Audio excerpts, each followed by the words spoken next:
আমাদের বাংলাদেশে যদি রাষ্ট্রীয় কোষাগারের সম্পদ চুরি বন্ধ হয়ে যেত, দেশটা ঠিকই সোনার বাংলা হয়ে যেত।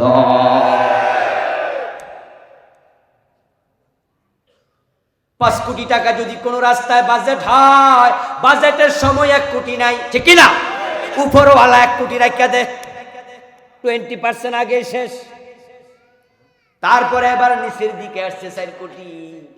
এবার 4 কোটি থেকে যে বেটা বাজেট আনছে, যে বেটা কন্ট্রাক্টর, সে প্রথমে প্ল্যান রাখা আমি খামু 2 কোটি, রয়েছে আর কত। এখন কাজ করতে করতে 1-1.5 কোটির হয়, তাই দেখা যায় রাস্তা বানাইছে 3 মাসের মাথায় চামড়া উঠে গেছে। এই রাস্তা আগামী 2 বছর পর আবার বাজেট করো, এই রাস্তা 3 বছর পরে আবার বাজেট করো।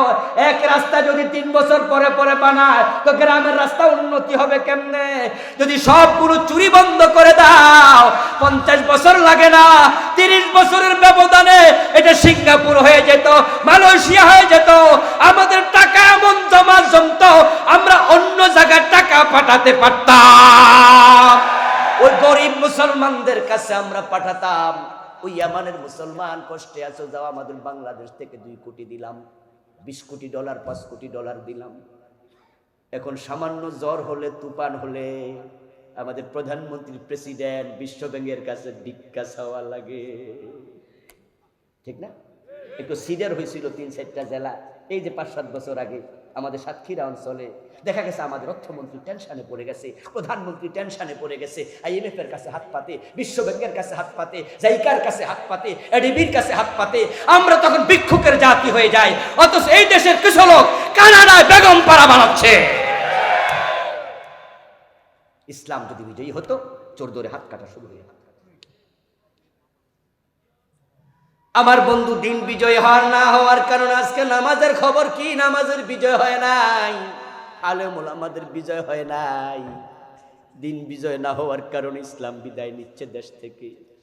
এখন কোথাও ইসলাম পাওয়া যায় না, অর্থনীতি ইসলাম দিয়ে চলে না, শিক্ষানীতি তো চলেই না, বরং বর্তমান শিক্ষা সিলেবাসে এমন কিছু ঢুকাইছে যেগুলো বিশ্বাস করলে আমাদের সন্তানরা কাফের হয়ে যাবে।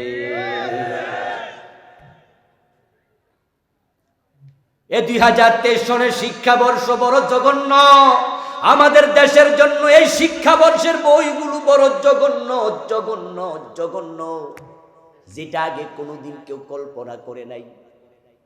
ক্লাস 6 বইতে তারা ঢুকাইছে মানুষ নাকি বান্দর থেকে হইছে।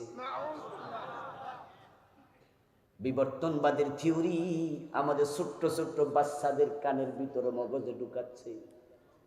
অথচ কোরআনে আল্লাহ বারবার বলেছেন আমি মানুষ বানাইছি মাটি থেকে, ঠিক না?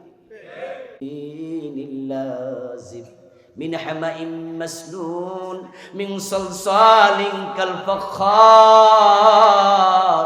আল্লাহ বিভিন্ন ঢঙে বিভিন্ন রূপে বলছেন আমি ভিজা মাটি দিয়ে আদম বানাইছি, আমি শুকনা মাটি দিয়া বানাইছি, এঁটেল মাটি দিয়া বানাইছি, মাটির নির্যাস থেকে বানাইছি। ফেরেশতাকে দিয়া তামাম দুনিয়ার পৃষ্ঠদেশ থেকে মাটি সংগ্রহ করে 60 গজ বড় করে আমি আদমরে বানাইছি। ওই মাটির সাথে পানি মিশাইয়া দিছি, মাটিটা কাদা মাটি হয়ে গেছে।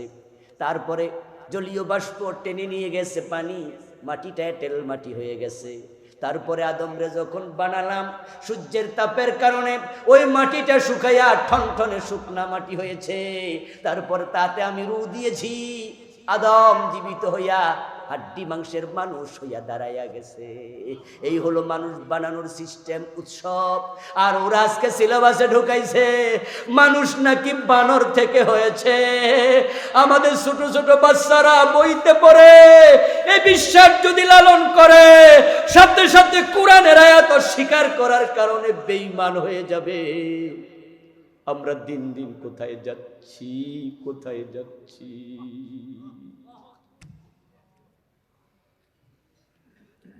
আমি একথা বিশ্বাস করতে চাই না, প্রধানমন্ত্রী এটা জানে। এই সিলেবাসের খবর আমি বিশ্বাস করতে চাই না, এটা শিক্ষামন্ত্রী জানে। বিশ্বাস করতে চাই না, এটা প্রেসিডেন্ট জানে। কারণ তারা মুসলমান, তারা বিশ্বাস করে মানুষে বানরের জাতি না, মানুষ আদমের সন্তান।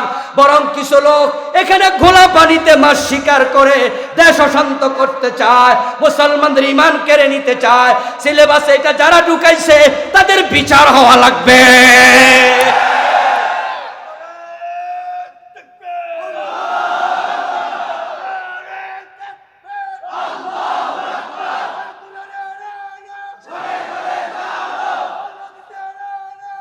আমার প্রিয় ভাইয়েরা, আমাদের কোমলমতি সন্তানগুলো ছোটকাল থেকে কাফের হয়ে বড় হোক, এটা আমরা কেউ মেনে নেব?